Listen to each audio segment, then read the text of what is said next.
മൂന്നാം ക്ലാസ്സിലെ English first unit tender touch എന്ന പാഠത്തിന്റെ മന്ത്ലി ടെസ്റ്റ് ക്വസ്റ്റ്യൻ പേപ്പർ പരിശോധിക്കാം. ഒന്നാമത്തെ question, fill in the blanks. കുറച്ച് വേർഡ്സ് തന്നിട്ടുണ്ട്, അതിൽ വേണ്ട അക്ഷരങ്ങൾ പൂരിപ്പിച്ച് എഴുതാനാണ് പറയുന്നത്. അതിന്റെ ആൻസർ ഇവിടെ കൊടുത്തിട്ടുണ്ട്. ഒന്നാമത്തത് സാഷ, രണ്ടാമത്തത് കിച്ചൺ, 3 സ്മെൽ, 4 ഉണ്ണിയപ്പം, 5 റഷ്ഡ്. അടുത്ത ക്വസ്റ്റ്യൻ നോക്കാം.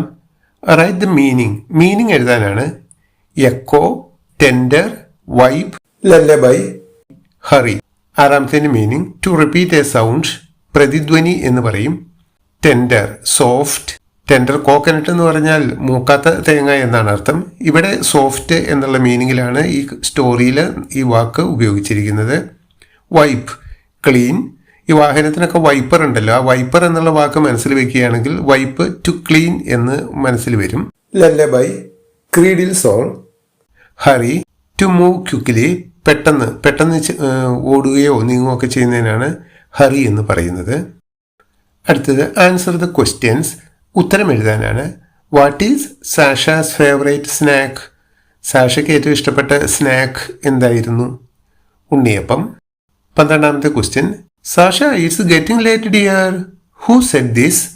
ആരാണ് ഇങ്ങനെ പറഞ്ഞത്? സ്റ്റോറിയുടെ തുടക്കത്തിലുള്ള ഒരു ചോദ്യമാണിത്. Sasha's mother.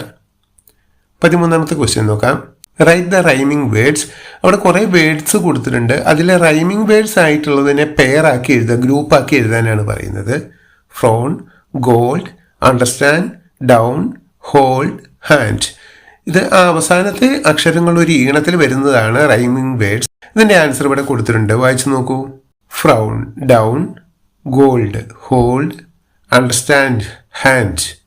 14ാമത്തെ ചോദ്യം നോക്കാം. Write 5 kitchen utensils. ഏതെങ്കിലും 5 എണ്ണം എഴുതിയാൽ മതി. ഇവിടെ കുറച്ച് എഴുതിയിട്ടുണ്ടോ നോക്കാം. Lemon squeezer, oil bottle for kitchen, chopping board. Chopping board എന്ന് പറഞ്ഞാൽ സാധനം പച്ചക്കറിയൊക്കെ അരിയാൻ അമ്മമാരൊരു തടിക്കഷ്ണം ഉപയോഗിക്കുക, അതാണ് ചോപ്പിംഗ് ബോർഡ് എന്ന് പറയുന്നത്.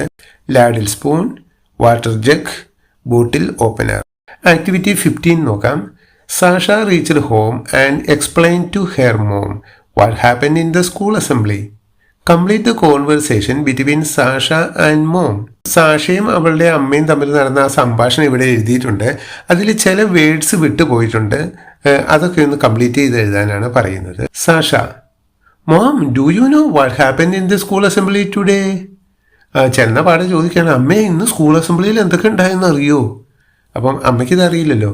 അപ്പം മോം ചോദിക്കുകയാണ്, എന്തോ ചോദിക്കുകയാണ്. അവിടെ ഒരു ക്വസ്റ്റ്യൻ മാർക്കാണ്.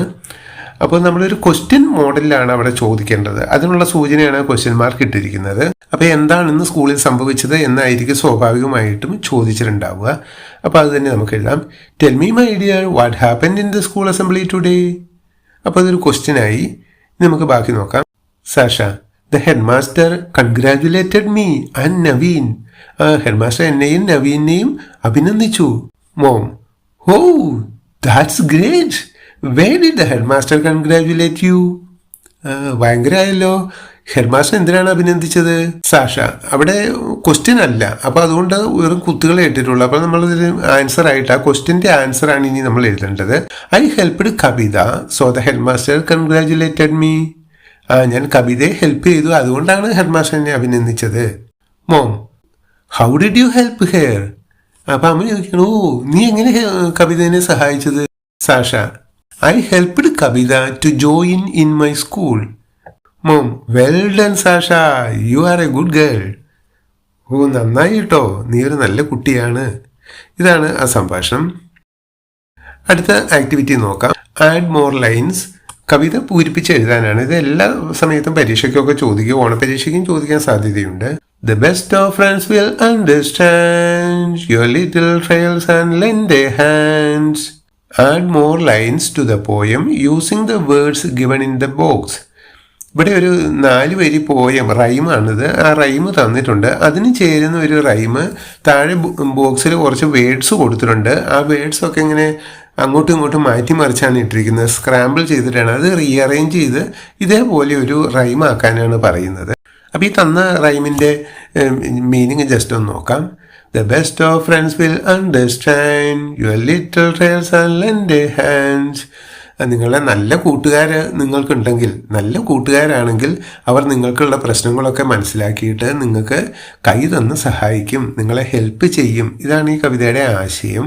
അപ്പോൾ ഇതേ ആശയം വരുന്ന മറ്റൊരു കവിതയുടെ വേർഡ്സാണ് താഴെ കൊടുത്തിരിക്കുന്നത്. ആ വേർഡ്സ് നമുക്കൊന്ന് നോക്കാം. ഫ്രണ്ട്സ് ചങ്ങാതിമാർ, ഹാപ്പി സന്തോഷം, ദ ബെസ്റ്റ് കഴിവിൻ്റെ പരമാവധി അല്ലെങ്കിൽ നല്ല എന്നൊക്കെയാണ്. ക്രൈ കരയുക, ലാഫ് ചിരിക്കുക, സാഡ് ദുഃഖം, യു നിങ്ങൾ, വെൻ അപ്പോൾ, വിത്ത് എന്ന് പറഞ്ഞാൽ കൂടെ, ആൻഡ് അതും ഇതും എന്നൊക്കെയുള്ള അർത്ഥത്തിലാണ്. മേക്ക് നിങ്ങളെ മാറ്റും, എ ഒരു. നമുക്ക് ആദ്യം ബെസ്റ്റ് ഓഫ് ഫ്രണ്ട്സ് എന്നുള്ള വരി തന്നെ ഒന്ന് എഴുതി നോക്കാം. The best of friends. അപ്പോൾ ദ ബെസ്റ്റ് തന്നിട്ടുണ്ട്, ഫ്രണ്ട്സ് തന്നിട്ടുണ്ട്. അവിടെ സാഡാണ് വേണ്ടി വരുന്നത്. സാഡ് വെച്ച് എഴുതി നോക്കാം. The best of friends and when you cry. നിങ്ങൾ കരയുമ്പോൾ നിങ്ങളുടെ നല്ല ഫ്രണ്ട്സിന് ദുഃഖം തോന്നും. And make you happy with a laugh. നമ്മൾ കരയുമ്പോൾ നമ്മുടെ സുഹൃത്തുക്കൾക്ക് നമ്മളോട് സങ്കടം തോന്നിയിട്ട് അവർ നമ്മളുടെ അടുത്ത് പുഞ്ചിരിക്കുന്ന മുഖവുമായി ഹെൽപ്പ് ചെയ്യാൻ വരും എന്നുള്ള ഒരു ആശയമാണ്. ഈ വേർഡ്സ് നമ്മൾ പല പ്രാവശ്യം റീഅറേഞ്ച് ചെയ്ത് എഴുതേണ്ടി വരും. എങ്കിൽ മാത്രമേ നമുക്കത് ശരിയായിട്ട് എഴുതാൻ സാധിക്കുകയുള്ളൂ. അപ്പോൾ എഴുതിയും മാറ്റിയും മറിച്ചും ഒക്കെ ചെയ്ത് നോക്കിയിട്ട് വേണം എഴുതാൻ. അടുത്ത ക്വസ്റ്റ്യൻ നോക്കാം. Reading comprehension. Read the following story and answer the questions given below. അവിടെ ഒരു പാരഗ്രാഫ് തന്നിട്ടുണ്ട്. അത് വായിച്ച് മനസ്സിലാക്കിയതിന് ശേഷം അതിൻ്റെ അടിയിലുള്ള ചോദ്യങ്ങളുടെ ഉത്തരം എഴുതാനാണ് പറയുന്നത്. ഇത് നമുക്ക് അധികവും പരീക്ഷയ്ക്ക് ചോദിക്കുന്ന ടെസ്റ്റിലുള്ള ഒരു ഭാഗമായിരിക്കും തരിക. നമ്മുടെ ടെസ്റ്റ് നന്നായി വായിച്ച് പഠിച്ചിട്ടുണ്ടോ എന്നൊക്കെ മനസ്സിലാക്കുന്നതിന് വേണ്ടിയിട്ടാണ് ഇങ്ങനെ തരുന്നത്. അപ്പോൾ ടെസ്റ്റ് എല്ലാവരും നന്നായി വായിച്ച് പഠിക്കണം. തന്നിരിക്കുന്ന ഭാഗം നമ്മൾ പല പ്രാവശ്യം വായിച്ചൊന്നും മനസ്സിലാക്കണം. First question. Today we have A new front. Who was the new front? ഇന്ന് നമുക്കൊരു പുതിയ ചങ്ങാതി വന്നിട്ടുണ്ട്, സ്കൂളിലേക്ക് വന്നിട്ടുണ്ട്. Who was the new front? ആരായിരുന്നു ആ ചങ്ങാതി? എല്ലാവർക്കും അറിയാം, കവിതയായിരുന്നു. രണ്ടാമത്തെ question. Who introduced Kavitha in the school assembly? School അസംബ്ലിയിൽ വെച്ച് കവിതേനെ ഇൻട്രൊഡ്യൂസ് ചെയ്തത് ആരാണ്? ഇങ്ങനെ ദൂരെ നിന്ന് വരുന്ന കുട്ടിയാണ്, ന്യൂ അഡ്മിഷനാണ്, ന്യൂ ഫ്രണ്ടാണ് എന്നൊക്കെ പറഞ്ഞ് അഡ്രസ്സ് ചെയ്തത് ആരാണ്, ഇൻട്രൊഡ്യൂസ് ചെയ്തത് ആരാണ് എന്നാണ് പറയുന്നത് ചോദ്യം. ഉത്തരം ഹെഡ് മാസ്റ്ററാണ്. മൂന്നാമത്തെ question. How did the children appreciate Kavitha's parents? കുട്ടികൾ എങ്ങനെയാണ് കവിതയുടെ പേരൻസിനെ പ്രോത്സാഹിപ്പിച്ചത്? ഉത്തരം എവിടെ എഴുതിയിട്ടുണ്ട്, വായിച്ചു നോക്കുക. നാലാമത്തെ ക്വസ്റ്റ്യൻ.